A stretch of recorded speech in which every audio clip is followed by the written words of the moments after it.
એક સમયે કોમેડી કરીને રૂપિયા કમાતો નીતિન જાની આજે ગરીબો માટે આશાનું કિરણ બન્યો છે। નીતિન જાનીની એ ખજૂરભાઈ બનવાની સફર પણ એટલી સરળ નથી દોસ્તો, ખૂબ કઠિન રહી છે। તોકતે વાવાઝોડા પછીના એ સમયગાળા દરમિયાન એમને સરકાર નહોતી પહોંચી ત્યાં ખજૂરભાઈ પહોંચી ગયા હતા। જ્યારે દોસ્તો આ ખજૂરભાઈ માટે વિડીયોને એક લાઇક કરી દેજો અને આજના વિડીયોમાં આપણે આ દાનવીર ખજૂરભાઈની વાત કરીશું। માટે વિડીયોમાં આગળ વધીએ તે પહેલાં નીચે રહેલું બેલ આઇકન દબાવીને અમારી ચેનલને અવશ્ય સબસ્ક્રાઇબ કરી લેજો અને આ વિડીયોને દરેક ગ્રુપમાં શેર કરી દેજો। આજકાલ સોશિયલ મીડિયામાં ખજૂરભાઈ ચર્ચામાં છે। હવે દોસ્તો આ વાત કંઈક રસપ્રદ બનતી જાય છે। આ જીગલી ખજૂરના વિડીયો તો કદાચ તમે જોયા જ હશે। જીગલી ખજૂરના વિડીયોને અંદાજથી વધુ સફળતા મળી છે। લોકોના જબરજસ્ત રિસ્પોન્સ મળતા જ નીતિન જાનીએ જીગલી ખજૂરના કોન્સેપ્ટને ચાલુ કરવાનો નિર્ણય લીધો હતો। એ સમયે ફેસબુક અને યુટ્યુબમાં હજારો નહીં, લાખો નહીં પણ કરોડ લોકો એમના વિડીયો સુધી પહોંચ્યા હતા। ખજૂર જીગલીના વિડીયોએ ધમાકો મચાવી દીધો હતો। જોકે થોડા સમય બાદ ખજૂર જીગલીમાંથી જીગલીનો રોલ કરતા ધવલ ડોમડિયાને પણ તમે ઓળખતા જ હશો। આ ધવલ ડોમડિયાએ નીતિન જાનીથી અલગ થઈ જવાનો નિર્ણય લીધો અને નીતિન જાનીએ બાદમાં પોતાની નવી ટીમ બનાવી વિડીયો બનાવવાનું શરૂ કર્યું હતું। ગુજરાતી કલાકાર ખજૂરભાઈ એટલે નીતિન જાનીના સેવા કાર્યોની લોકો ખૂબ પ્રશંસા કરે છે અને સૌરાષ્ટ્રમાં વાવાઝોડાએ મચાવેલી એ તાબાહી બાદ નીતિન જાનીએ મોટું સેવા કાર્ય આદર્યું છે।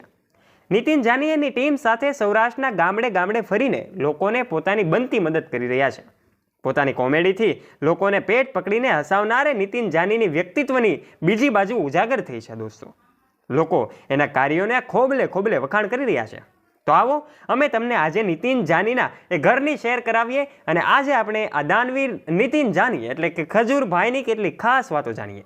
ગુજરાતી કોમેડીના બાદશાહ ખજૂરભાઈ એટલે કે નીતિન જાની બારડોલીના સમૃદ્ધ ગણાતા બાબેન ગામમાં રહે છે।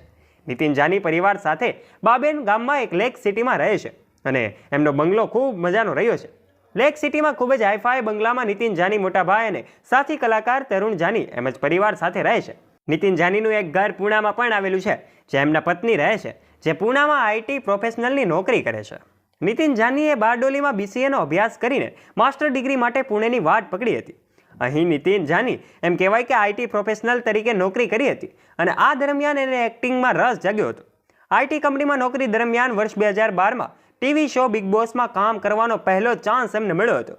બિગ બોસમાં કામ કર્યા બાદ 70,000ના પગારની નોકરી છોડીને ફિલ્મ ઇન્ડસ્ટ્રીમાં માત્ર 12,000ના પગારથી એમણે કામ શરૂ કર્યું અને નીતિન જાની શરૂઆતમાં ફિલ્મ ઇન્ડસ્ટ્રીમાં ક્રાઉડ મેનેજમેન્ટ, પ્રોડક્શન અને આઈટીનું નામ જોતા હતા।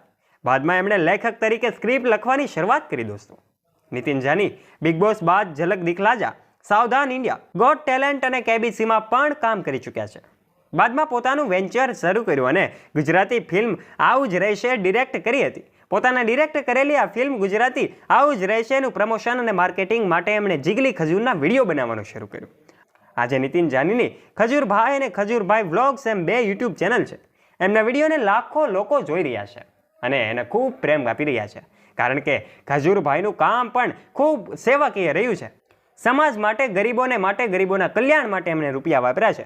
માટે નીતિન જાનીની આજે સૌ કોઈ નોંધ લે છે અને એમના વખાણ કરતા ઠાકતા નથી હો।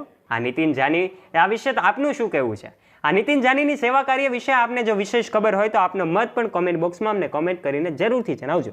વિશેષ આ સેવા કાર્યને અનેક લોકો સુધી પહોંચાડજો દોસ્તો। તમારા વોટ્સએપ ગ્રુપમાં, ફેસબુક ગ્રુપમાં અને ઇન્સ્ટાગ્રામ ગ્રુપમાં આ વિડીયોની લિંકને શેર કરી દેજો અને આ વિડીયોને એક લાઇક કરી દેજો, જેનાથી આપણે આર્થિક રીતે તો સહયોગ ન કરી શકીએ પણ આવા કામ કરતા એમ કહેવાય કે ગરીબોના મસીહા લોકોને આપણે આધારરૂપ બની શકીએ, એમના પ્રોત્સાહક બની શકીએ। માટે આ વિડીયોને શેર કરજો, આ વિડીયોને લાઇક કરી દેજો અને આવા જ પ્રેરણાદાયક અને મોટિવેશનલ વિડીયો સાંભળવા માટે અત્યારે જ અમારી ચેનલ ધ ડીએ મોટિવેશનને અવશ્ય સબસ્ક્રાઇબ પણ કરી લેજો।